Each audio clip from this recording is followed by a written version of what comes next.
Today I want to test something on the test server. Oh, turret? Oh, okay, interesting. I want to test out for how long a Sixth Sense sound can last. So, first of all, let's get spotted.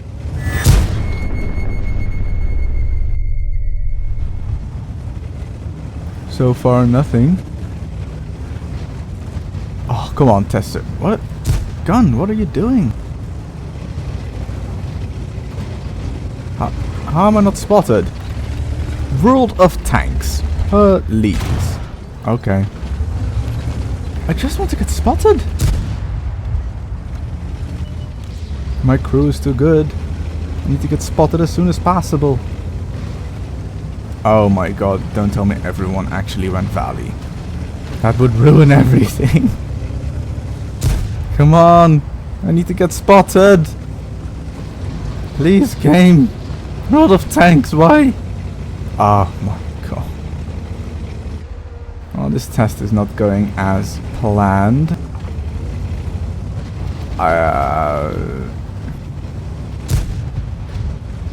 Did we get spotted?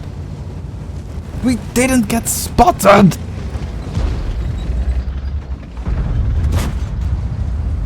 How close do I have to go? I don't want to die, because that would mean that this whole test could run... Oh my god, I actually hit him. Did I get spotted? Oh my god, I can swear they have 50% cruise.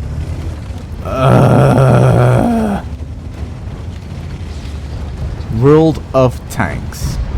Please. I want to get spotted. Did I get spotted? I got spotted. Let's test it out, boys.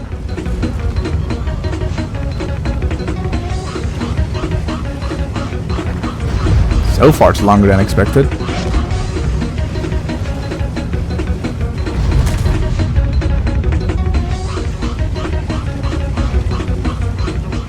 You know what, while I'm testing the RU-251 Sixth Sense sound in the background, I'm going to play the FE215B, and that shot hit. It actually hit, I believe, E100, and I know that because with the new UI features, it will show how much damage I've done, even though the tank is outside of my render range.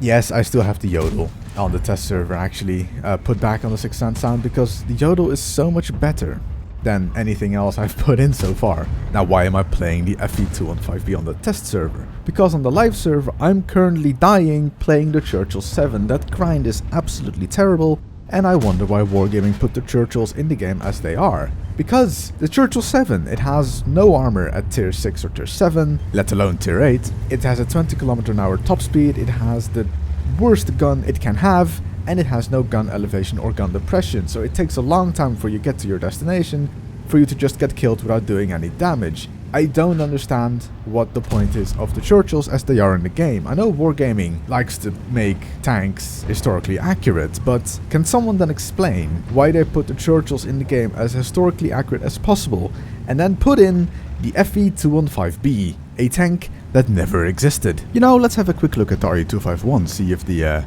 Sixth Sense sound is still going.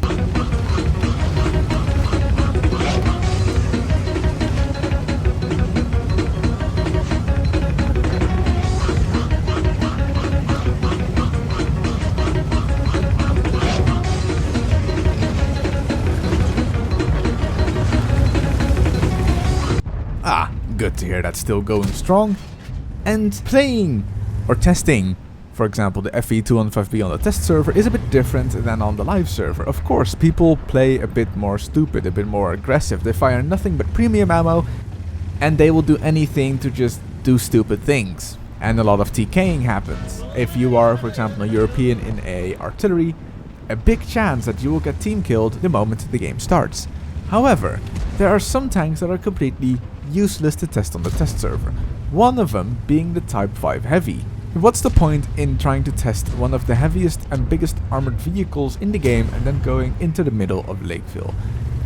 There is no point in playing that tank if you're just going to do that, is there? Same for the mouse. There's no point in really testing the mouse on the test server because everyone fires premium at you anyway. Then again, on the live server, who doesn't fire premium at a mouse nowadays? And so we see that the Type 5 Heavy gets killed by a T-49 because he was far too out in the open in the middle, and it was completely useless for him to take his tank there. Now I have to mention, this particular game in the FE215B was the very first time I played it on the test server. I haven't played it on the live server either because I can't, I don't have the tank yet. So basically I am playing the 263, the 113 and the FE215B to make sure that I am actually working towards a tank that I might want in my life. Because if I would have noticed on the test server that the FE215B is a tank that I do not want to grind towards because it isn't worth my time, I would have stopped playing the Churchill 7 by now. I would have gladly stopped playing the Churchill 7, knowing that I'm going to unlock the Black Prince after that, and then what is it, 100k XP grind towards the Carnarvon? That's something that Wargaming really needs to fix. Not per se the grinding aspect, but the fact that you grind towards a tank that is better than its predecessor by like 1,000,000 times. Because I recently unlocked today, recording this on Monday, the Sturr Emil. Yeah, that tank is bad, and I'm not looking forward to grinding that to get the Borsig. You know, I just noticed how many bad tier 7s there are in the game. Like, you've got the Sturr Emil at tier 7 in the German TD lines, who's basically discourage people from grinding towards the grill. You have the Black Prince to discourage people from grinding towards the FE215B. You have the T34-100 to discourage people from grinding towards the TVP T5050 Juan. And don't forget the Type 5 Cherie for the STB Juan, the AMX 1375, and technically also the AMX 12D for the Batchat, the Challenger for the FE4005 Stage 2. But then you have some good tier 7 tanks as well, like the T29, possibly the Tiger. The IS is not too bad either. You have the Comet, which is mixed. People like it, some people don't. You have the Yak Panther, which is good. The SU-152, which is just derpnificent. You know, so it's mixed. But most of all, I don't like tier 7. So, about that Sixth Sense sound.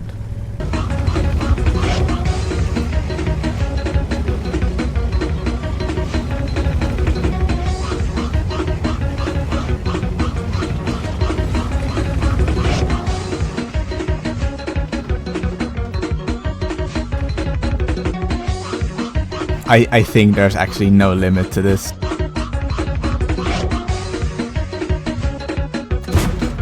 I think I can safely say that if you can find a music file that's long enough, you can have a Sixth Sense sound that can last the entire game. Which is interesting that Wargaming did this actually.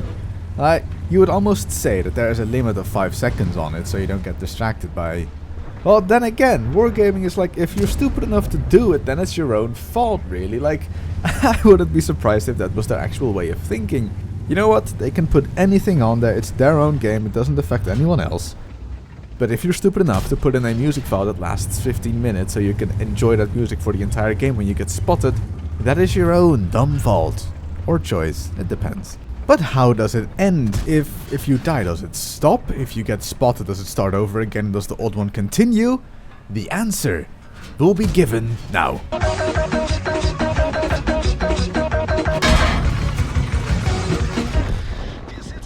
Okay, so if you get respotted, it starts over. Oh goody. And thank God it stops when you die. So there you have it. I'm testing the things that you will... I'll probably test out one day again if you are bored. But you have the answer now. If you get spotted and you have a music file or sound file that's longer than the conventional Sixth Sense sound, it will just continue. There is no limit. If you die, it stops. If you get spotted, again, it starts over. So if you want to enjoy your music, you can either do two things. You can put it as your Sixth Sense sound, get spotted and hide in the back for the rest of the game, hopefully not get spotted again, or just play it on your music player. If you want to watch the entire RU251 game without cuts, I don't know. If you want me to put it in the description as a separate video, I will do that. It will be uncut, it will be just put on YouTube as I recorded it. Other than that, yay FE215B.